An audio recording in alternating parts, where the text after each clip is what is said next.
In our last video, we talked about manners and fun facts relating to South Korea. In this video, we're going to be talking about a country famous for samurai and anime.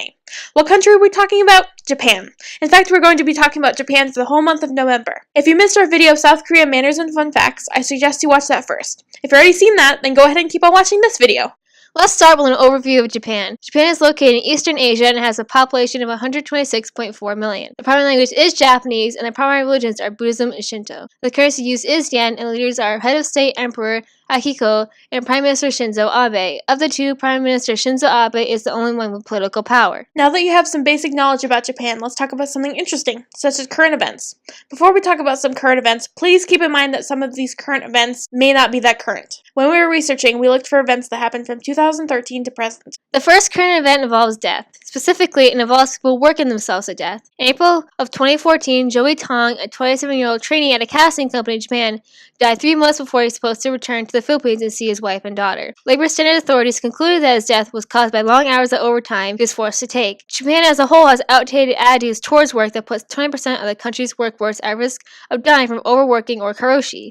Death from overworking comes in the form of strokes, heart attacks, and suicide. Such deaths are reported on a yearly basis in Japan. These horrible deaths also can occur after workers are pressured to work long hours and take short holidays. Before Joey Tong died, he was working 122.5 hours a month. Sadly, we must continue to talk about death. Just last week, the last living paternal uncle of Emperor Akihito, Prince Mikasa, died. The prince died of cardiac arrest in a hospital in Tokyo. The cost of his funeral services and tomb are thought to cost around $289 million. The cabinet of Japan decided to use money from the government's reserve funds to help pay for the funeral. The rest of the expenses will be paid for using the Imperial Household Agency's budget for this year, and the collections of funds for its budget in 2017.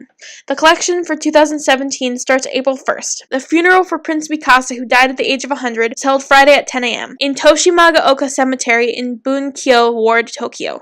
Now let's move on to a just as serious but less sad topic. A law from the Meiji area over a century ago requires married couples to have just one surname. In theory, the couple can choose the husband's or wife's last name, yet 96% of women take their husband's last name. Advocates for women want women to be able to choose their last names. Recent court rulings indicate that the law is unlikely to change, even though it is receiving an increasing amount of criticism. Despite this, some women are choosing their last names. An example of a woman choosing her own last name is Yoko Uzumi, who is married and has a 4-year-old daughter. 2 months ago, as of October, she got a job in a photo framing business in the same company as her husband. With employees typically known by their last names in Japan, she decided to use her last name so customers wouldn't mix her up with her husband. She isn't the only woman that has chosen to do this. In fact, a rising number of employers are allowing women to use the last names they were born with. Despite this, the ability for women to use their own last names has not been guaranteed. Somewhat recently, the Tokyo District Court declined a high school teacher's request to use the last name she was born with at work. That ruling came after Japan's Supreme Court concluded in December that the law did not violate the Constitution or place a hardship on women. Our talk about women has just gotten started. Recently, a video was released to hope to encourage proper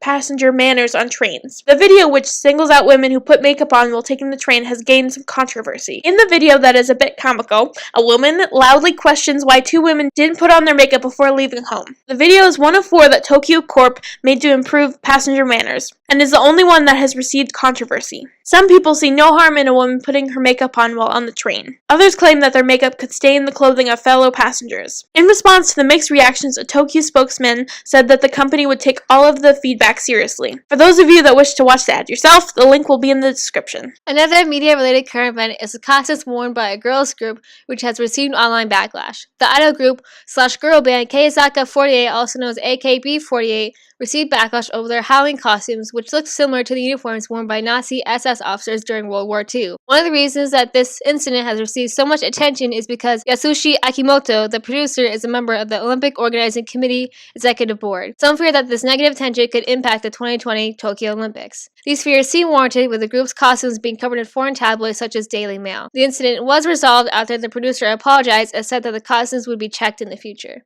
This event is a bit difficult to sum up, so I highly suggest you read about it in the articles, which can be found in the description. As much as we would love to discuss more current events, we can't do that without going over 5 minutes. If you wish to learn more about current events in Japan, check our sources. If you want to learn more about Japan in general, I suggest you subscribe to us. Subscribing is free and should notify you when we upload a video. Stick around, you might just learn something.